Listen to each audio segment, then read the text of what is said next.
Hello बच्चों। हमारा प्रश्न दिया हुआ है 648 ग्राम शुद्ध जल की मोललता होती है।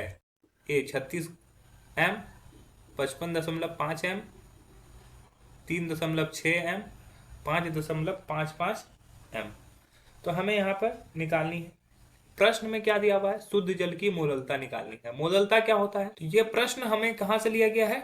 मोललता से लिया गया है। तो मुख्य अवधारणा जो होगी हमारी, वो हम लोग को अब मोललता समझना होगा।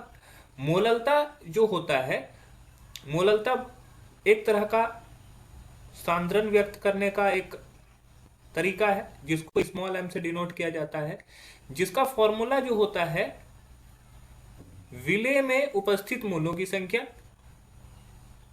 बटा विलायक का द्रव्यमान बटा विलायक का द्रव्यमान। ठीक। अब ये द्रव्यमान जो होना चाहिए वो केजी में होना चाहिए। अब बोल रहा है 648 ग्राम शुद्ध जल की मोललता निकालनी है, शुद्ध जल की। तो यहां पर क्या होगा? सिर्फ शुद्ध जल दिया हुआ है। शुद्ध जल में क्या होगा कि विलेय और विलायक दोनों, विलेय भी क्या होंगे? ये विलेय भी जल होगा और विलायक भी क्या होगा? जल होगा। और दोनों की मात्रा 648 ही होगी, ये भी जल होगा।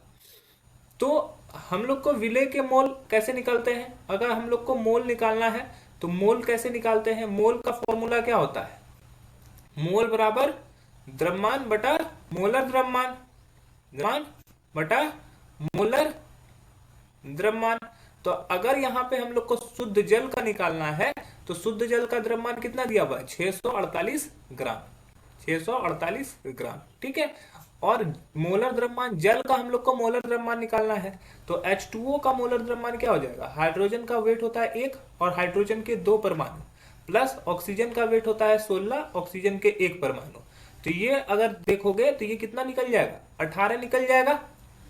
तो ये हम लोग का मोल निकल जाएगा, जो कि 36 मोल हो जाएगा। ठीक है। अब विलायक का द्रव्यमान केजी में, तो विलायक का द्रव्यमान यहां पे दिया हुआ है। द्रव्यमान कितना दिया हुआ है? 648 ग्राम। ये ग्राम में दिया हुआ है, इसको केजी में बदलने के लिए 1000 से डिवाइड कर देंगे तो ये विलायक का द्रव्यमान निकल गया। अब हम लोग को मोललता निकालनी है। मोललता बराबर क्या हो जाएगा? विलेय के मोल मतलब कि 36 मोल बटा विलायक का द्रव्यमान। विलायक का द्रव्यमान 648 बटा 1000, मतलब कि 1000 क्या हो जाएगा? ऊपर चला जाएगा। तो ये इस तरह से हो जाएगा, मतलब कि 36,000 बटा 648। अब इसको सॉल्व कर लेंगे तो ये आ जाएगा 55.5 मोल, मोललता। तो ये हो जाएगा ऑप्शन बी, जो हमारा हो जाएगा वो सही उत्तर हो जाएगा। बाकी सभी उत्तर क्या हो जाएंगे? गलत हो जाएंगे। आशा है कि ये आपको समझ में आया होगा। धन्यवाद।